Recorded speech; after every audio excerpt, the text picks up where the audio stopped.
दोस्तों, तो आज हम पढ़ने वाले हैं physical education, class 11 physical education का चैप्टर नंबर 1, जिसका नाम है changing trend and career in physical education, है ना। एक मिनट जरा। तो देखो, सबसे पहले फिजिकल एजुकेशन का मतलब क्या होता है, meaning of physical education. Physical education क्या है, नाम से पता चल रहा है फिजिकल एजुकेशन, यानी कि फिजिकली कैसे फिट रहा जाए, इसकी education. The concept of physical education is in use from ancient times as physical fitness, यानी कि एंशियंट टाइम से ये कॉन्सेप्ट चला आ रहा है फिजिकल फिटनेस के नाम से। जो फिजिकल एजुकेशन की फाउंडेशन है वो ग्रीस में स्टार्ट हुई थी, एंशियंट ग्रीस, यानी कि ग्रीस के शुरुआती दौर में। व्हेन फिलोसोफर्स, जो फिलोसोफर होता है ना, जो फिलोसॉफी देते हैं, physical education develop a child physically, mentally, socially and emotionally and prepares him her to face various challenges to life. Physical education क्या करता है, बच्चों को फिजिकली फिट रखता है ना, यानी कि उनमें अच्छी शक्ति, और मेंटली यानी कि दिमाग तेज रखता है, सोशली इमोशनली प्रिपेयर करता है उन्हें, ताकि वो लाइफ में आने वाले चैलेंजेस को फेस कर सके। तो ये कुछ स्टेटमेंट है। Physical education is the sum of those experience which come to the individual through movement, यानी कि मूवमेंट्स के दौरान वो सारे एक्सपीरियंस जो आते हैं एक इंडिविजुअल में, उन सबका सम ही फिजिकल एजुकेशन है। Physical education is a integral part of the total educational process. Total educational जो प्रोसेस है उसका जो इंटीग्रल का पार्ट है, मेन पार्ट है, वो फिजिकल एजुकेशन है। ये एक फील्ड है, it is a field of endeavor that has an its aim the improvement of human performance through the medium of physical activities, यानी कि हेल्प करता है इम्प्रूव करने में ह्यूमन परफॉर्मेंस, यानी कि आदमियों की, यानी कि लोगों की क्षमताओं को, किस मीडियम के द्वारा, फिजिकल एक्टिविटीज से, कि वो कितने फिजिकल फिट है। That have been selected with a view to realizing this outcome. तो ये जो फिजिकल एक्टिविटी है ये भी इस तरीके से देखी जाती है कि हमें जो ये आउटकम है ये भी मिले। Okay,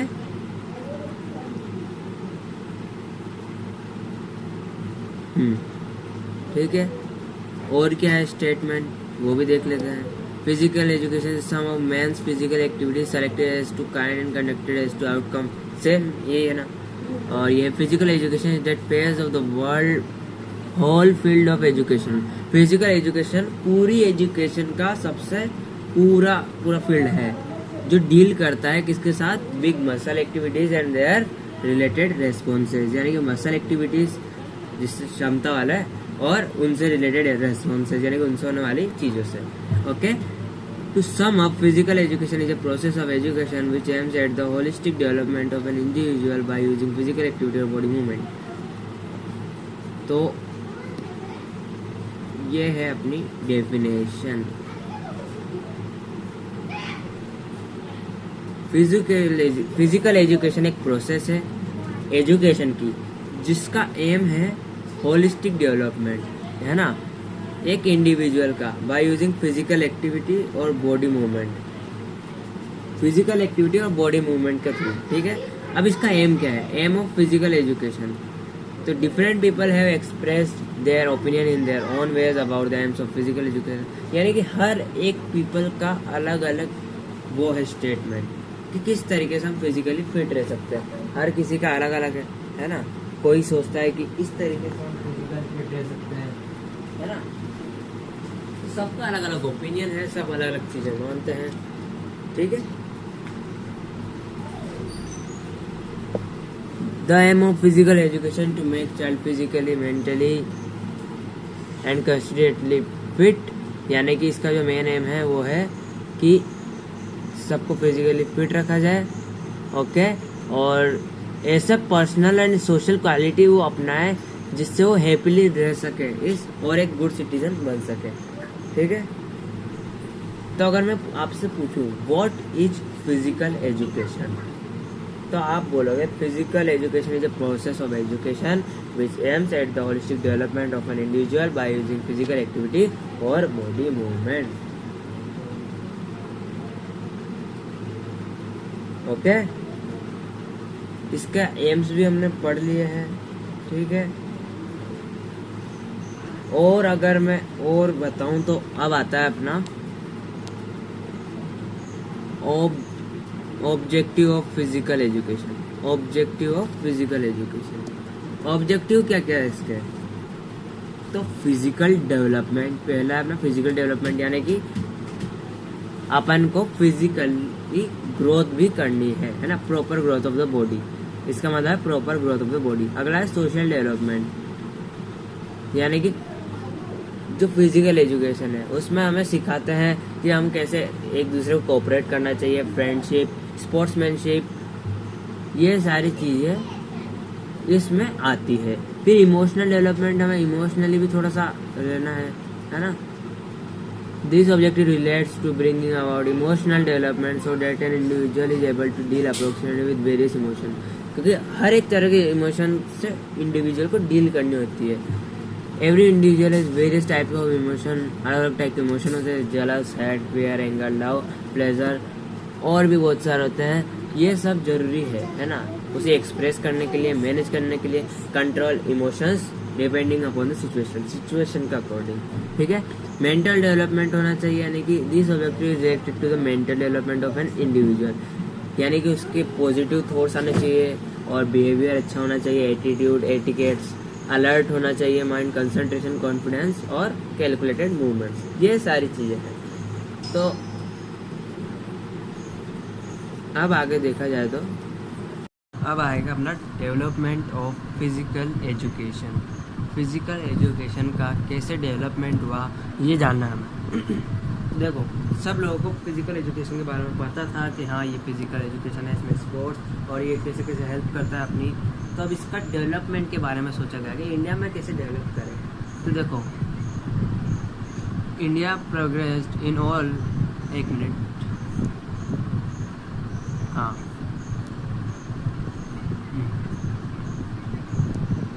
India progressed in all aspect after getting independence in 1947। तो देखो, इंडिया को जितनी भी प्रोग्रेस मिली ना वो 1947 के बाद ही मिली, क्योंकि 1947 से पहले तो अंग्रेज थे, तो इंडिया वाले कुछ भी नहीं कर पाते थे। लेकिन 1947 के बाद जब सब कुछ उनके हाथों में हुआ, पीपल, कंट्री के पीपल के हाथों, तो तब ये जाके फिजिकल एजुकेशन का कॉन्सेप्ट सामने आया। इन the field of physical education numerous schemes were introduced by government of India. फिर जो इंडिया की गवर्नमेंट थी उन्होंने फिजिकल एजुकेशन के बारे में जागरूकता फैलाई और नई नई स्कीम्स लाए, है ना। फिर 1948 में क्या हुआ, गवर्नमेंट की जो इंडिया की जो गवर्नमेंट थी उन्होंने सेटअप किया, क्या सेटअप किया, central government physical education committee, जिसे हम कह सकते हैं तेरा चांद कमेटी, है ना। यानी कि गवर्नमेंट ने फिजिकल एजुकेशन को बढ़ावा देने के लिए एक कमेटी बैठाई जिसका नाम रखा central government physical education committee, जिसे हम तारा चांद कमेटी भी कहते हैं, जो which recommend central institute of physical education, recreation and improvement of standard and games and sport in India. यानी कि ये रिकमेंड करता है कि central institute of physical education और रिक्रिएशन, यानी कि दोबारा से बनाना, इम्प्रूव करना स्टैंडर्ड ऑफ गेम्स की जो हालत अभी चल रही है उसको इम्प्रूव करना, और इंडिया में स्पोर्ट्स फैलाना। ओके। फिर यहाँ 1950 में central advisory board of physical education, ये एक एसोसिएशन है, was set up with a purpose to advise the government regarding physical education issues। यानी कि एक गवर्नमेंट बनाई गई जिसे कहते हैं central advisory board of physical education, जो कि इनका पर्पस ये है कि ये गवर्नमेंट रिगार्डिंग, मतलब गवर्नमेंट को एडवाइस करे किसके रिगार्डिंग, फिजिकल एजुकेशन के इश्यूज़ के बताएगा कि अगर कोई दिक्कत आ रही है जहाँ गेम्स में ज़्यादा नहीं हो पा रहा है, ये दिक्कत आ रही है, तो ये सब इन्हें बता सके, गवर्नमेंट तक पहुँच सके। इसके लिए एक कमेटी बनी, central advisory board of physical education. इसका जो मेन ऑब्जेक्टिव था वो था, board was to introduce physical education subject a compulsory subject at elementary middle and senior secondary level. इसका जो मेन गोल था वो क्या था बताऊँ? उसका मेन गोल था कि फिजिकल एजुकेशन को एक सब्जेक्ट के रूप में पढ़े बच्चे, जैसे अभी हम पढ़ रहे हैं ना, तो फिजिकल एजुकेशन को एक सब्जेक्ट के रूप में पढ़े बच्चे, ताकि और हर एक स्कूल में, चाहे वो कंपलसरी होना चाहिए, एलिमेंट्री स्कूल हो, मिडिल स्कूल हो और सीनियर सेकेंडरी स्कूल हो, उसमें फिजिकल एजुकेशन कंपलसरी होना चाहिए। To promote indigenous physical activities, central advisory board of physical education prepare national plan of physical education. यानी कि फिजिकल एजुकेशन को बढ़ावा देने के लिए उन्होंने national plan of physical education बनाया एंड रिक्रिएशन इन 1956। ये कब हुआ था? 1956 में। ओके, इतनी बात समझ में आ गई? ठीक है, तो मतलब इसमें ज़्यादा कुछ भी नहीं हुआ है ना? हाँ, इसमें ज़्यादा कुछ नहीं हुआ है, बस कि कैसे 1947 का physical education I, physical education की कमेटी बैठी, उन्होंने दूसरों को जागरूक किया है, फिर उन्होंने central advisory board of physical education बने 1950 में, फिर फिजिकल एजुकेशन को और बढ़ावा दिया है, और एक गवर्नमेंट बिठाई जो फिजिकल एजुकेशन के बीच में आने वाले इश्यूज़ को हैंडल करे, और फिजिकल एजुकेशन को एक कंपलसरी सब्जेक्ट बनाया गया मिडिल स्कूल, सीनियर स्कूल और एलिमेंट्री स्कूल में, ताकि फिजिकल एजुकेशन को और प्रमोट किया जाए। ठीक है, यही था। आगे चलते हैं।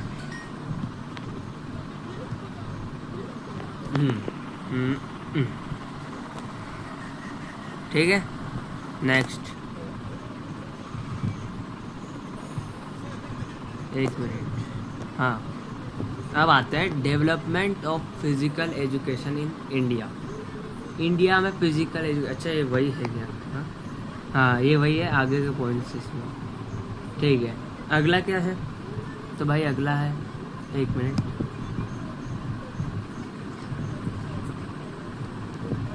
ये क्या हुआ?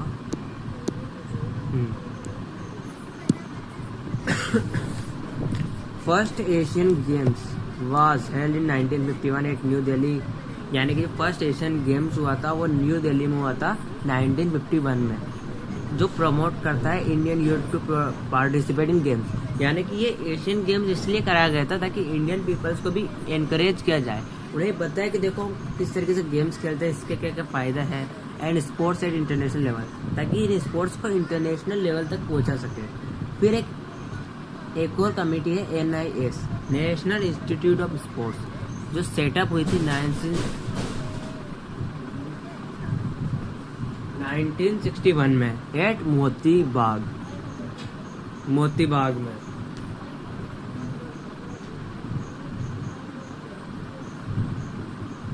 है ना? तो मोती बाग में ये सेटअप हुई committee, national institute of sports. कहाँ पे? ये मोती बाग, पटियाला, पंजाब में। To produce qualified coaches in different games and sports, ताकि जो बच्चों, क्योंकि नया नया था फिजिकल एजुकेशन, ज़्यादा कुछ पता नहीं था, तो इसलिए क्वालिफाइड कोच पहुँचाए डिफरेंट गेम्स के और स्पोर्ट्स के, इसलिए था ताकि वो कोच भी उनको समझा सके और अच्छे से सिखा सके, इन सब के लिए। फिर 1954 में all India council of sports आया, AICOS, है ना? All India council of sports came into existence with a purpose to link between government and national sports federation। ये किस लिए फॉर्म हुए? ताकि गवर्नमेंट और नेशनल स्पोर्ट्स फेडरेशन के बीच में एक लिंक बना सके, ताकि गवर्नमेंट जो है वो इधर भी ध्यान दे स्पोर्ट्स की तरफ भी, in order to assistance in financial matters under all India council of sports, है ना? ये सब किसका अंडर था? All India council of sports के अंदर था। State sports council and district sports council हुआ स्टेब्लिश। उसी टाइम पे ये स्टेट स्पोर्ट्स काउंसिल भी हुई और डिस्ट्रिक्ट स्पोर्ट्स काउंसिल भी स्टेब्लिश हुई। यानी कि अब हर एक स्टेट का पर्टिकुलर वो बन गया है स्पोर्ट्स काउंसिल, जो इन सब का ध्यान रखा है। ऐसे डिस्ट्रिक्ट में भी पर्टिकुलर में बन गया है। फिर इंडिपेंडेंस के 10 साल बाद, यानी कि 1957 में, minister of education and culture, government of India establish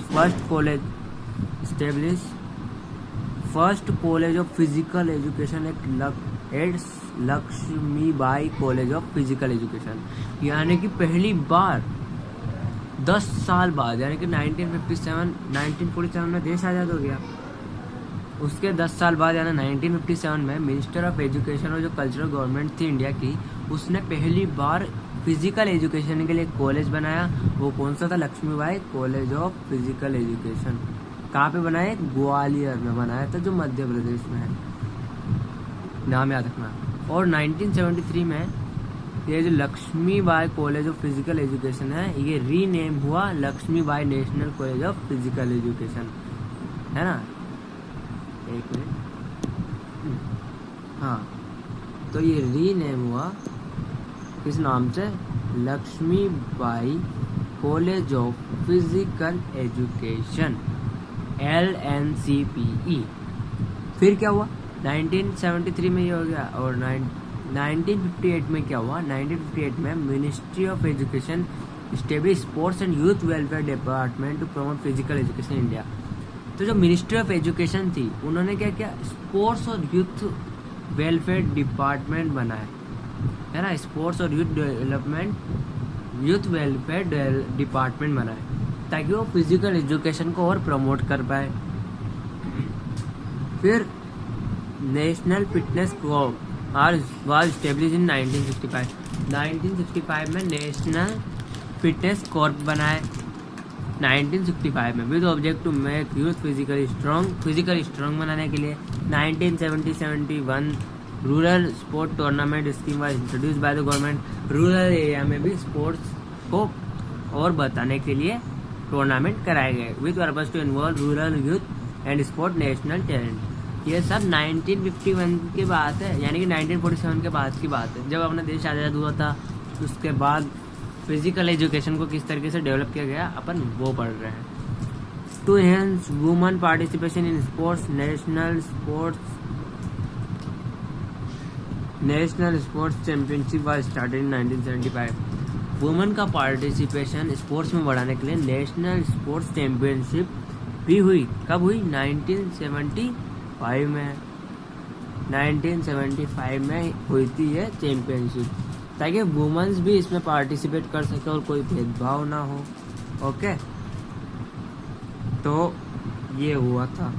अब आगे क्या हुआ? हाँ, ये कब हुआ था अपना? इन स्पोर्ट्स, हाँ, to enhance women participation in sports national sports championship 1975 में हुआ था। फिर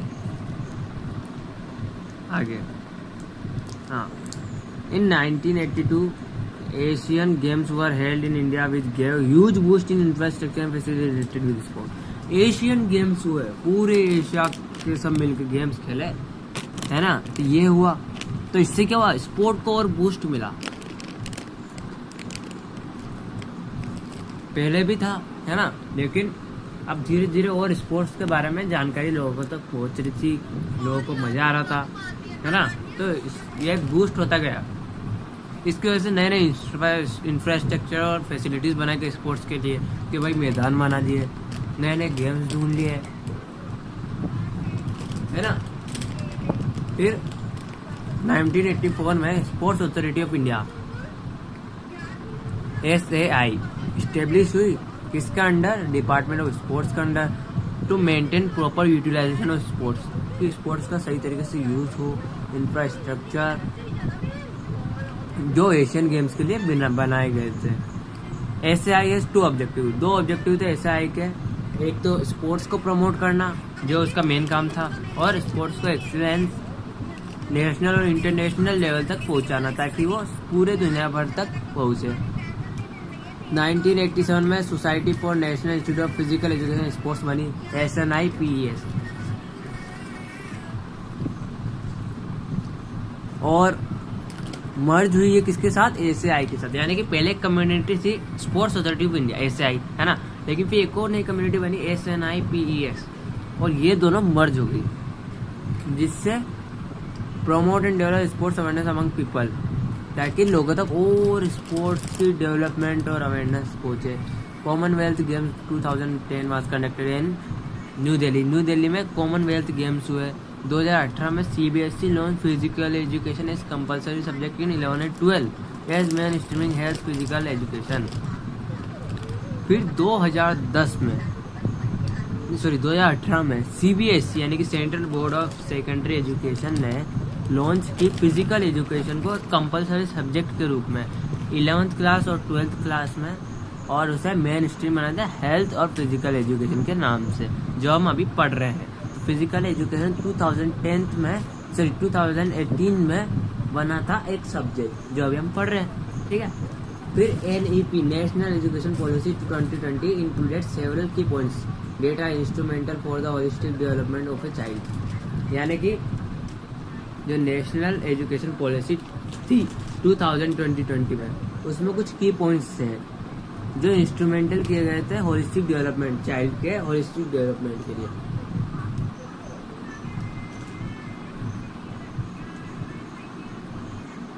फिर आगे,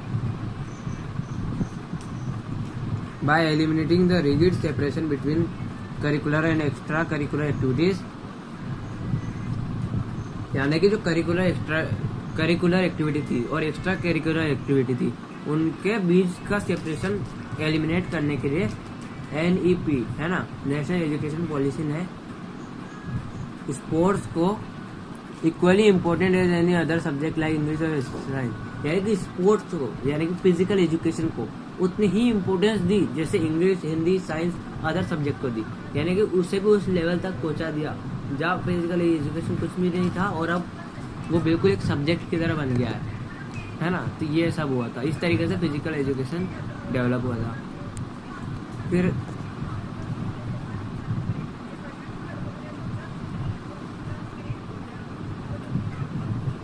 करियर, तो career options in physical education, mainly there are 2 types of career option in the field of physical education. First type कौन सा है? Career option are related to teaching and coaching of physical education, यानी कि physical education में भी हम teachers बन सकते थे, है ना। फिजिकल एजुकेशन में भी टीचर्स बनने लगे, यानी कि वो एक नया करियर आ गया। These are called traditional career in physical education, ये ट्रेडिशनल करियर है, बहुत टाइम से चल रहा है, ठीक है ना। ओके, और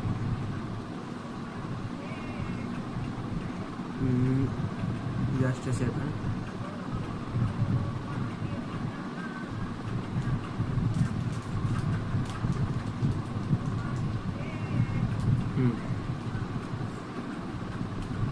अगला क्या है? Mainly the second type of career option are related to emerging career in physical education. Physical education में भी किस तरीके से करियर बना सकते हैं, जैसे कि हेल्थ रिलेटेड करियर, कि हम फिजिकल एजुकेशन के द्वारा लोगों को बता सकते हैं कि हेल्थ कैसे क्लियर हो सकती है।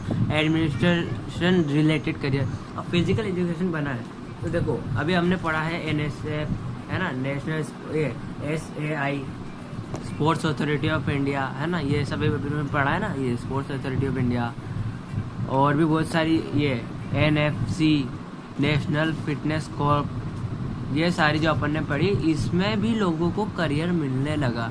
तो ये बेरोजगारी भी हटा दी, मतलब हटा दी गई, मतलब इससे हेल्प मिली बेरोजगारी हटाने से भी, बेरोजगारी से। और उसके बाद क्या हुआ? Sports performance related career and media related careers, है ना।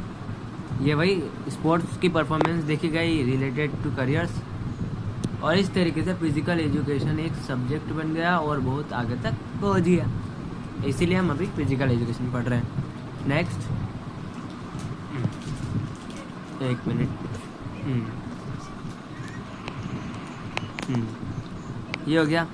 अब देखो कौन कौन से करियर, हमने अभी बात की कि आप फिजिकल एजुकेशन में भी हमें करियर मिल गया, तो कौन कौन से करियर है वो भी देखने पड़ेंगे,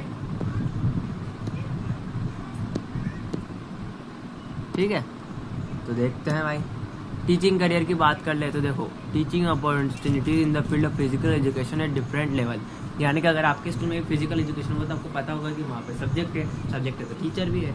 फिजिकल एजुकेशन में करियर बना क्या? टीचिंग का करियर बना।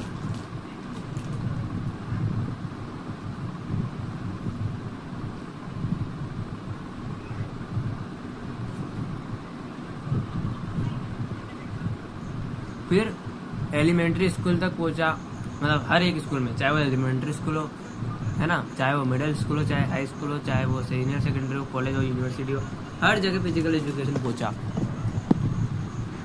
टीचिंग करियर में ये तो वापस वही आ गया। ओके, और देखते हैं।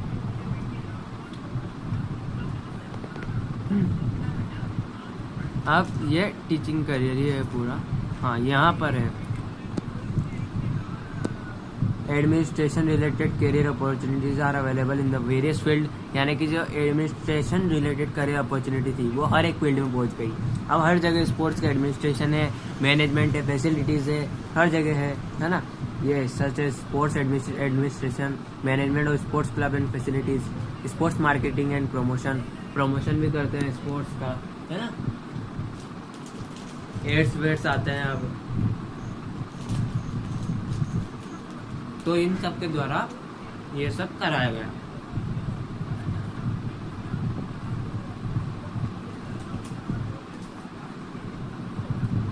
अब अगला,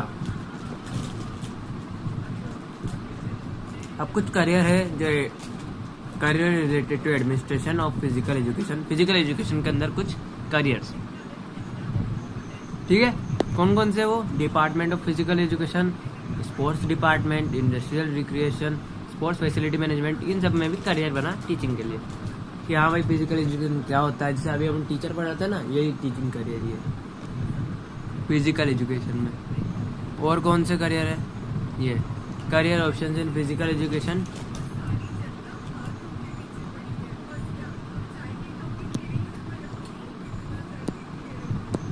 टीचिंग का करियर है, कोचिंग का है, एडमिनिस्ट्रेशन का है, और क्या है, परफॉर्मेंस का है कि हाँ परफॉर्मेंस भी देखते हैं टीचर्स, तो उनका एक अलग करियर हो गया, देखना आता है ना, चेकिंग करना। स्पोर्ट्स के अकेडमी भी है, कितनी सारी है, हाँ, cricket academy, football academy, health related भी है, मास मीडिया है, स्पोर्ट्स की इंडस्ट्री भी है जहाँ से ये सब बनते हैं सामान, तो उसकी भी एक अलग इंडस्ट्री। तो इससे फिजिकल एजुकेशन ने बहुत सारे करियर भी दिए हैं। ओके, और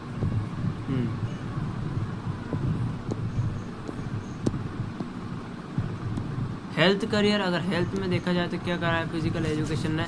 very fast significant area under health related career, health and weight control clubs, यानी कि कुछ हेल्थ और वेट कंट्रोल क्लब बना गया जिससे हेल्थ अच्छी हो रही थी लोगों की, वेट भी कंट्रोल में आ रहा था।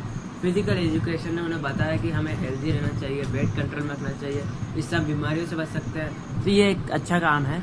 और फैसिलिटीज़ उन्हें प्रोवाइड करी to various games such as squash, tennis, swimming pool etcetera, जिससे उन्हें मदद मिले वेट लूज करने में, हेल्दी रहने में। और other facilities like beer pool, saunas, steam rooms and massage are also offered. और क्या है, हेल्थ क्लब्स में देखा जाए तो वेट कंट्रोल और न्यूट्रिशनल काउंसलिंग होती थी वहाँ पे कि हम कैसे वेट को कंट्रोल कर सकते हैं, न्यूट्रिशन, कौन सी डाइट लेनी चाहिए हमें।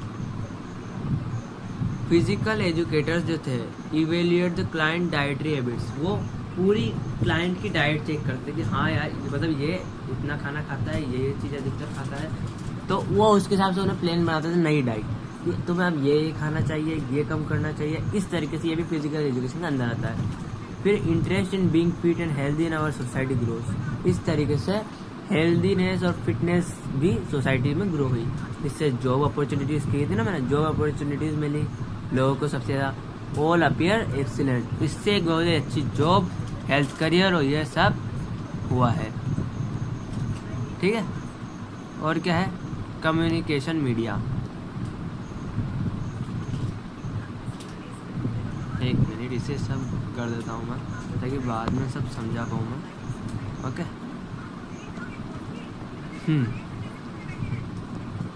कम्युनिकेशन मीडिया क्या है? The communication media, television, radio, newspaper, magazine, यानी कि ये सारे जो कम्युनिकेशन मीडिया है इनके द्वारा भी फिजिकल एजुकेशन का बढ़ावा दिया गया।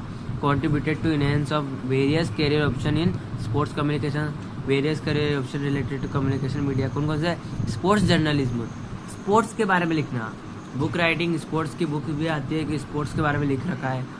स्पोर्ट्स फोटोग्राफी की बुक होती है, बुक पब्लिश करना, स्पोर्ट्स ब्रॉडकास्टिंग भी होती है। तो इस तरीके से कम्युनिकेशन मीडिया में भी स्पोर्ट्स ने, मतलब हर जगह स्पोर्ट्स, हर जगह स्पोर्ट्स आ गया है अब, है ना। और वो अलग अलग जगह अलग अलग तरीके से है, लेकिन है हर जगह। ठीक है, अगला है किस तरीके से ट्रेंड चेंज हुआ, changing trend in sports.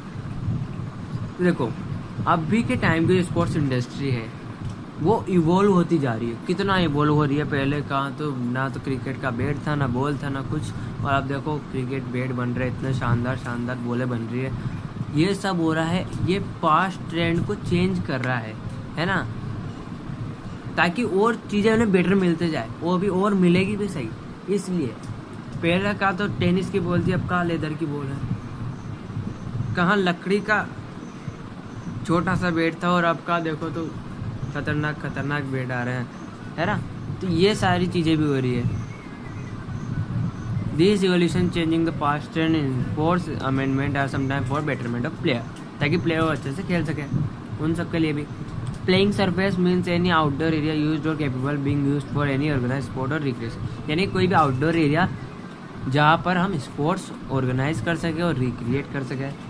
Playing surface बहुत इंपॉर्टेंट है क्योंकि ये परफॉर्मेंस को इफेक्ट करता है। अगर बहुत जैसे एक तो बिल्कुल एक ग्राउंड है जहाँ पे बिल्कुल भाटे वाटे पड़े हुए हैं, पत्थर ही पत्थर पड़े हुए हैं, और बाद में कहते क्रिकेट खेलो, तब तुम गिर जाओगे, लग जाएगी, नहीं खेला जाएगा ना तुमसे।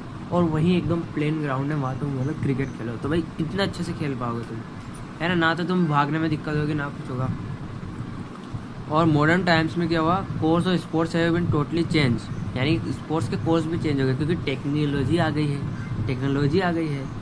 टेक्निकल एडवांसमेंट के द्वारा changing in playing surface are become very important, specially athlete के लिए भी और इम्पोर्टेंट है वो, क्योंकि फिर अगर उनको इंजरी होगी तो ना तो वो गेम्स खेल पाएंगे, ना कुछ कर पाएंगे, है ना। इसलिए तो यही था, और बस ज़्यादा कुछ अब बचा नहीं है इस चैप्टर में। नेक्स्ट हाँ,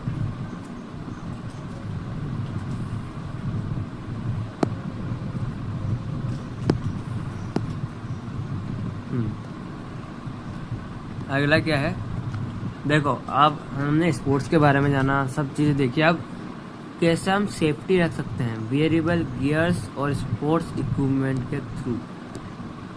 wearable gears and sports equipment is constantly advancing thanks to the evolution of technology की मदद से अब स्पोर्ट्स इक्विपमेंट बने जो हमारी सेफ्टी के लिए बहुत इम्पोर्टेंट है और बहुत अच्छा भी है। पहले से सेफ्टी इंक्रीज हो गई है।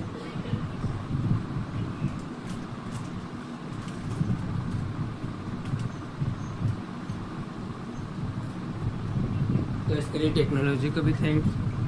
कोच आ रहे हैं taking notice. There are several smart sports gear product available to take an athlete performance।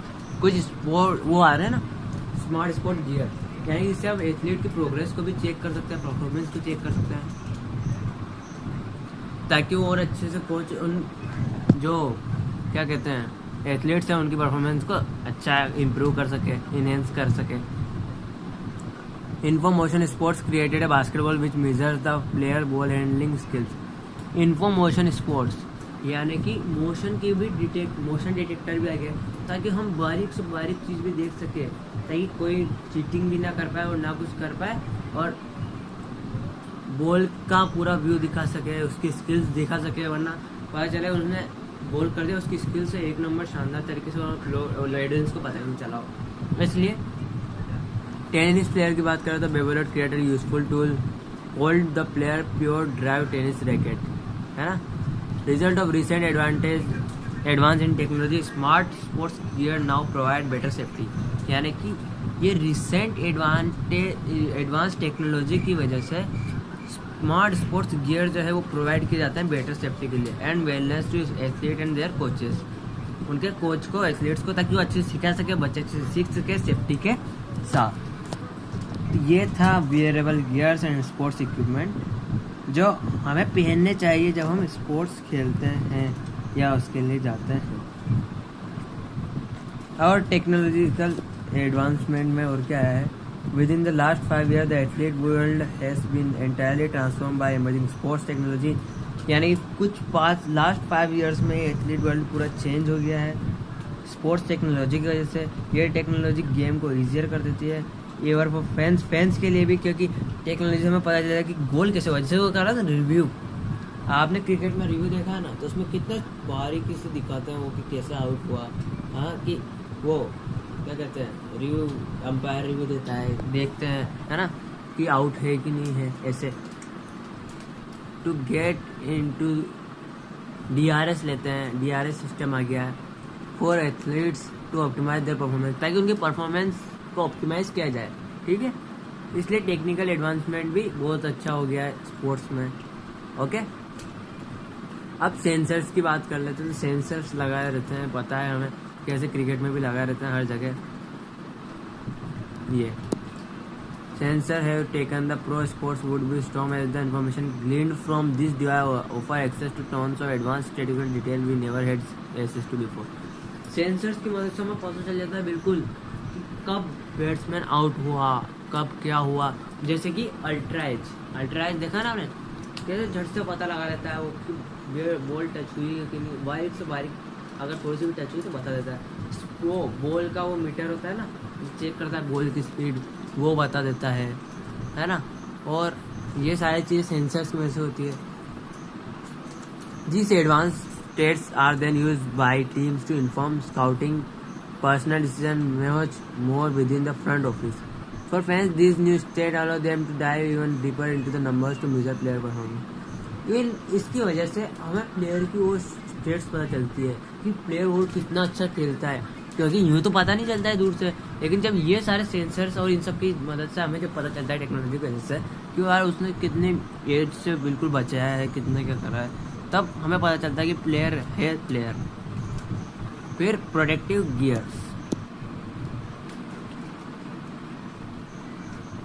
Gears क्या है? अब देखो, वही हेलमेट्स, ये सारे ग्लव्स, पैड्स, ये सारी चीज़ें।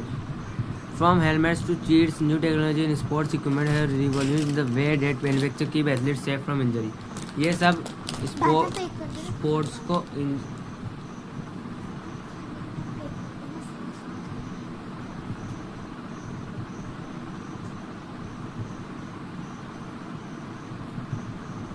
ये सब प्लेयर को बचाते हैं, है ना। प्रोटेक्टिव गियर, हेलमेट पहनना चाहिए, ग्लव्स पहनना चाहिए, क्या करते हैं, इंजरी से प्रिवेंट करते हैं।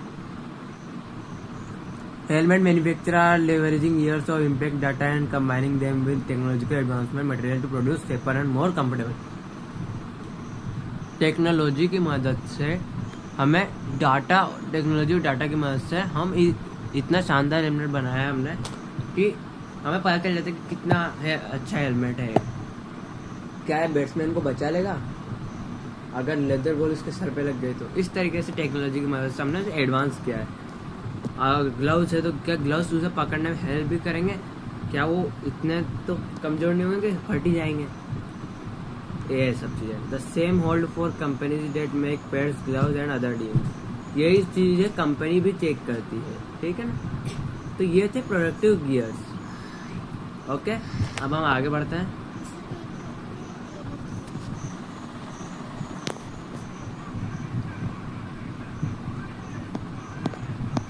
अब आता है खेलो इंडिया प्रोग्राम। ये लास्ट 1-2 टॉपिक और रह गया बस। खेलो इंडिया प्रोग्राम क्या होता है? तो देखो, लास्ट फ्यू इयर्स में स्पोर्ट्स और गेम्स को इतना इनकरेज किया गया है लोगों में, इंडिया में जो प्रोग्रेस हुई है वो बहुत ज़्यादा हुई है। लोग इंस्पायर हुए हैं पार्टिसिपेट करने के लिए, देखने के लिए। There is much required need to inspire young people to take participant. यानी कि लोगों को और इंकरेज करना चाहिए पार्टिसिपेशन बढ़ाने के लिए डिफरेंट स्पोर्ट्स में, ताकि लोगों को उनका एक्चुअल पोटेंशियल पता चले। यानी कि जो प्लेयर है उन्हें खुद को भी पता चले उनकी क्षमता कितनी है, वो कितना कर सकता है, और सामने वालों को पता चले कि यार दिखने में तो ये ऐसा है, लेकिन यार ये तो ये बहुत बहुत बढ़िया खेलता है। ऐसे जैसे विराट कोहली, अब किसी को पता थोड़ी था वो कैसा खेलता है, लेकिन जब लोगों ने उसका मैच देखे तब पता चला कि ऐसा खेलता है। फिर जब वो और अच्छा खेलने लगा तो उसे खुद को भी पता चला कि हाँ उसके अंदर क्षमता है। ऐसे the aim of Khelo India programme is to revive the sports culture in India at the grass roots level by building a strong framework for all sports player played in our country. जो Khelo India का M है ना, खेलो India programme जो है उसका and है M है sorry, कि वो स्पोर्ट्स कल्चर को बनाए रखे इंडिया में, लोगों को इनकरेज करते जाए और एक स्ट्रॉन्ग फ्रेमवर्क बनाए कि हाँ लोग इनकरेज हुए और stable India is a great sporting nation, और इंडिया को स्पोर्ट्स में भी बहुत आगे तक ले जाए जैसे पढ़ाई में ले जा रहे हैं। ये 2017-18 में लॉन्च हुआ था मिनिस्ट्री ऑफ स्पोर्ट्स और यूथ अफेयर्स के द्वारा। फर्स्ट खेलो इंडिया जो स्पोर्ट गेम थे वो हुआ था खेलो इंडिया प्रोग्राम का पार्ट था, है ना। खेलो इंडिया प्रोग्राम का पार्ट था जो न्यू दिल्ली में हुआ था 31 जनवरी को, और ये चला था 8 फरवरी 2018 तक, ठीक है। तो ये था खेलो इंडिया प्रोग्राम।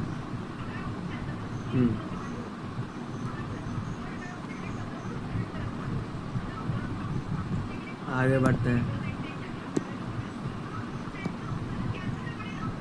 अब objective of Khelo India, Khelo India के ऑब्जेक्टिव क्या है? तो देखो क्यों खेलो इंडिया बनाया गया है, क्यों?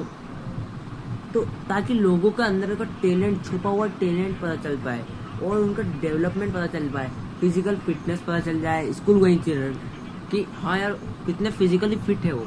कोई तो ऐसा है कि भाई कितने भी किलोमीटर कह दो तो भाग लेगा, थकेगा ही नहीं और बहुत जल्दी पहुंच जाएगा। वहीं कोई थक जाता है तो लोग, बच्चों की क्षमताएं भी पता चलती है इससे। वुमेन्स के लिए भी sports, promotion of rural indigenous games, playfield development, promotion of sports among specially blind persons, utilisation, creation and upgradation of sports infrastructure, यानी कि स्पोर्ट्स के इंफ्रास्ट्रक्चर में भी यूटिलाइज करो, क्रिएट करो और नई नई चीज़ें इंफ्रास्ट्रक्चर मजबूत करो। Physical fitness school going children, और वही स्कूल गोइंग चिल्ड्रन के लिए फिजिकल फिटनेस, ओके। इसलिए यही इसका ऑब्जेक्टिव है कि फिजिकली फिट रहे सब लोग, स्पोर्ट्स के बारे में इनकरेज होए और अच्छे से यूटिलाइज कर पाए, अपग्रेड पाए, उनकी क्षमताओं को पहचान पाए, टैलेंट को, फिजिकल फिटनेस पर ध्यान दे पाए। अब fit India movement, last topic, हाँ last topic, fit India movement. क्या है fit India movement? Fit India movement was launched on 29 August 2019। हाँ एक मिनट,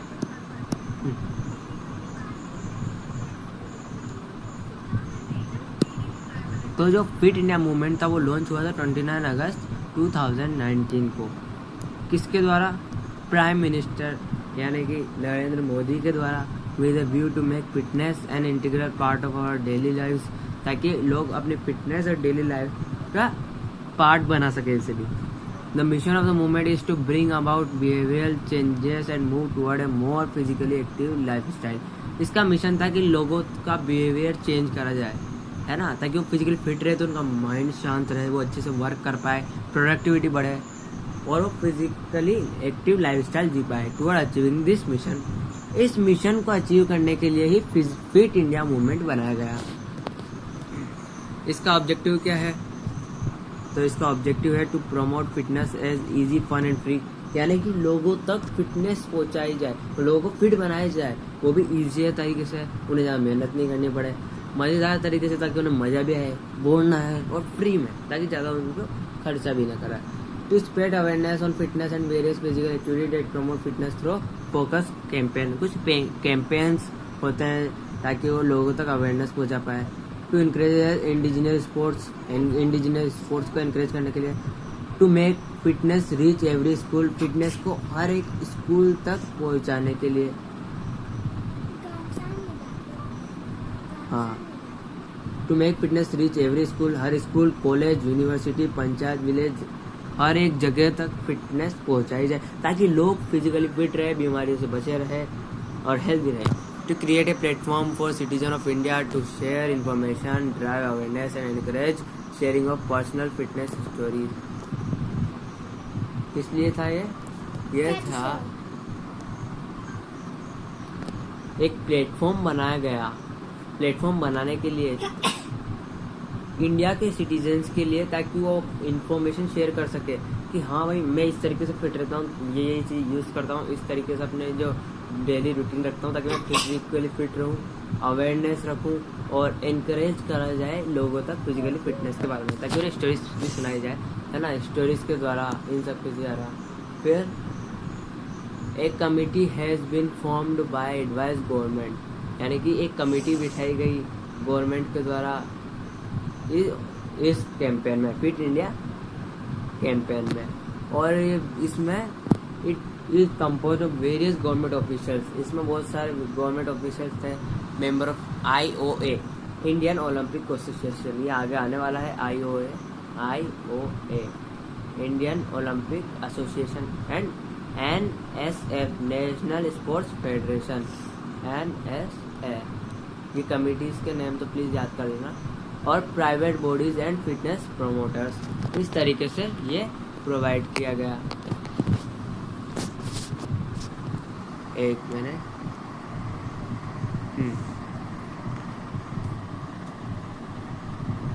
तो इस तरीके से फिजिकल एजुकेशन हर जगह तक पहुंचा, हर जगह उसको प्रमोट किया गया, और यही हमारा चैप्टर जो है वो ख़त्म होता है। और यही पूरा चैप्टर था। अगर लेक्चर ज़्यादा लंबा हो गया हो तो सॉरी, मैंने अच्छे से समझाया होगा। ओके, आई होप आपको समझ में आया होगा। अगर नहीं समझ में आया है तो आप कमेंट्स में मुझे बता सकते हैं, मैं कमेंट्स देखूंगा ज़रूर और आपकी हेल्प करूँगा और अच्छे से समझाने के लिए। ओके, अगर मेरे से हो सका तो मैं इस पर क्वेश्चंस भी ला सकूँगा और आगे आने वाले चैप्टर भी आपको पढ़ाऊँगा। ओके, मिलते हैं नेक्स्ट वीडियो में, बाय।